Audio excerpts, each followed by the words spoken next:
Mga kababayan, itong sobrang kagarapalan ng ating mga politiko na hindi naman pala public servant kundi mga politikong naghahangad na magpayaman, pero di umano gusto nilang maglingkod. Yung pala kaya nila pinaglilingkuran yung mga alipores yung mga superstars nila, para sila ay makaupo, manatiling nakaupo, makinabang, lalo pa yung mga kurakot, mas maraming kurakot na politiko sa atin. Katiting lang ang hindi kurakot, isa sila sa malaking dahilan kaya naghirap ang bansa natin.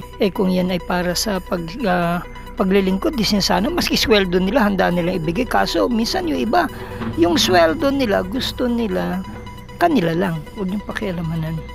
Ako'y tagagawa di umano ng batas. Pwede rin naman yun, pero minsan kung ang tunay na naglilingkod, talaga naglilingkod yan, handang ibigay ang lahat, hanggang hindi yung kaya lang pala tumakbo para sa sweldo. Maraming ganyan, ayaw nilang pagalaw yung sweldo, di sweldo lang ang hangad mo, hindi ka public servant, hindi para maglingkod. Ang tunay na gusto maglingkod, kahit hindi nasa pribadong sektor ka, ay yung pera mo pinagtutulong mo, yung ari-arian mo. Kaya yung gobyerno isang lugar ng trabahuhan din yan. Siyempre merong ibang nagtatrabaho dyan na matitino, sweldo lang hangad, pero yung mga politiko ay sweldo lang din daw ang hangad nila, pero magtrabaho lang sila doon sa tungkulin nilang mag-aproba ng budget, maggawa ng kapasyan, resolusyon ng ordinansa, sa sangguniang bayan, sangguniang panlalawigan, o di kaya senador, congressman. Pero sweldo nila, kanila lang yun. Pero iba pa, yung mga kaya sila tumatakbo, yung kung ano yung kukurakutin nila roon sa mga munisipyo, kapitolyo, sa kongreso, sa senado, yung kung sila ay nasa committee on budget, on finance o appropriation, ay lalagyan nila ng mga pondo papunta sa lalawigan nila. Okay nga naman yun, kaso sa bawat proyekto sa lalawigan nila ay may cut sila na may mga taong na naka-assign para yung para kay congressman, yung para kay senador, huwag nyo lilimutin yan. Kung pondo naman yan ng kapitolyo o ng munisipyo, kailangan merong laging cut yan doon sa walang hiyang gagong mga politikong buwaya, na gobernur man yan o mayor. Marami hong ganyan. Yan ho ang salot ng lipunan, pati taga-aproba ng gusto nila na pagkaperahan sa gobyerno.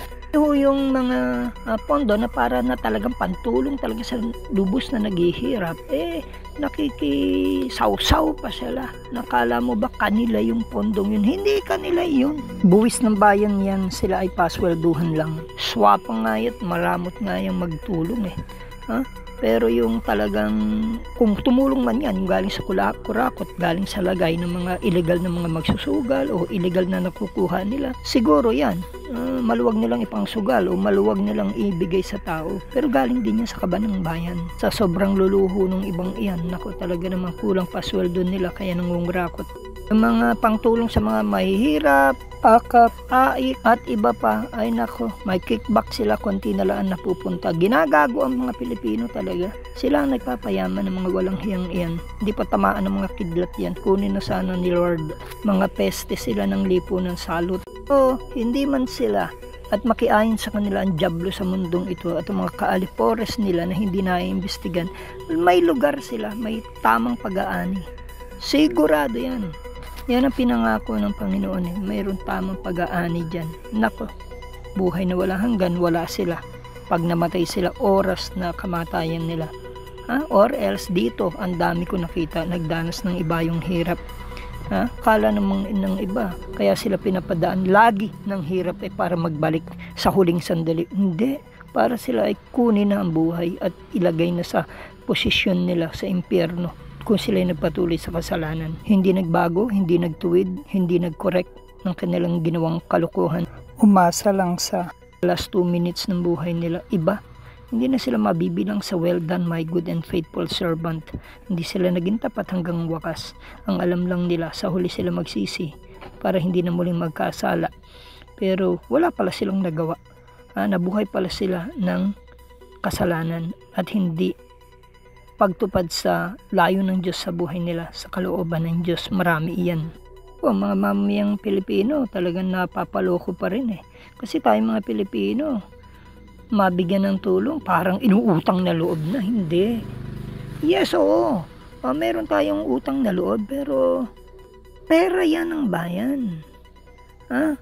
At dapat silang tumulong, kaya nga lang tutulungan nila yung pakikinabangan nila. Kaya kailangan pakinabangan kita pag election, pakinabangan kita pag kailangan kita. Tingnan nyo sana, okay lang yan na tumulong, pero huwag yung nagpapayaman sila. Diyan sa kaban ng bayan, sobra-sobra ang kita nila. Sobrang dami ng mga lupa, sobrang biglang yaman nila na galing naman talaga sa korupsyon. Mula proyekto, pagawain, flood control. Tapos reklamo tayo ng reklamo sa buhay. Pag lalapit ka uli, wala na maitulong. Kasi nga, trapo, hindi naman kumikilos para mabago ang buhay ng kanyang mga mamamayan. Para anong maitutulong nila bilang mga nakaupong mga halal na nakauto ng eleksyon. Ang alam maghanap ng mga pondong maitutulong sa mga manggagawa, basta project para laging may cut sila, merong papasok sa bulsa nila. Ganda nga ng paligid, ganda ng mga dekorasyon, ganda ng mga building, pero ang buhay ng mga tao ay hindi nagbabago kasi kailangan nila na mahihirap para umasa sa kanila, para pag napaamuyan nila ng pera o di sa kanila na naman kakapit. Pag nabigyan nila ng trabaho sa mga kapitolyong munisipyo o di yun na naman, di utang na loob o di boto na naman, nakauto na naman sila. Pero sila'y maliliit na parang Diyos na gusto nilang tanyag sila, karangalang kapangyarihan, kayamanan ng hangad. Hindi yung gawin ang nais ng Diyos sa tunay at wagas at malinis na paglilingkod. Walang korupsyon. Ang isa sa mga priority bills na ipapel ko, i-consolidate na natin lahat, AKAP, AIX, MAIP, TUPAD, kung ano, no? Nilagyan ko yun ng parusa. Huwag kang makialam, huwag kang mag-influensya man lang kung sinong bibigyan dahil pwede ka makulong. Ang priority ko, yung gusto ko i-streamline yung 4Ps, no? Sinuklob ko lahat yung lahat ng klase ng ayuda na ang nagdi-distribute mismo, nag-i-implement, mga congressmen at senador, nilagyan ko yun ng parusa. Huwag kang makialam, huwag kang mag-influensya man lang kung sinong bibigyan dahil pwede ka makulong at magkaroon ka ng absolute perpetual disqualification sa pag-hold ng public office. Ang sinasabi ng legislator, hindi naman kami nag-i-implement. Ba't kayo nandun pag nadi-distribute? Tapos yung mga mayor, sinasabi niya, pasalamat kayo kay Congressman so-and-so, pasalamat kayo kay Senator so-and-so dahil sa kanya nang galing itong ganito, itong gano'n. Hindi naman kami para mag-implementa. Napaka-basic naman yan. Kami yung nagbabalangkas ng batas para implementa ng Executive Department. So napakamali. Chestnuts roasting on an open fire. Jack Frost nipping at your nose. Yuletide carols being sung by a choir, and folks dressed up like Eskimos. Everybody knows a turkey and some mistletoe help to make the season bright. Tiny tots with their eyes all aglow will find it's hard to sleep tonight. They know that Santa's on his way. He's loaded lots of toys and goodies on his sleigh, and every mother's child is gonna spy to see if reindeer really know how to fly.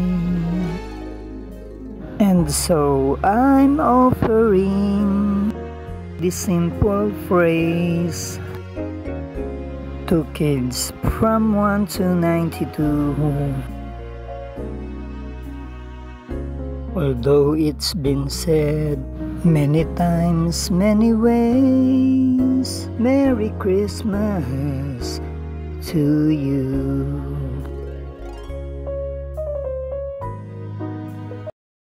Para sa NSK News ng NSK TV Channel, Narciso Co reporting.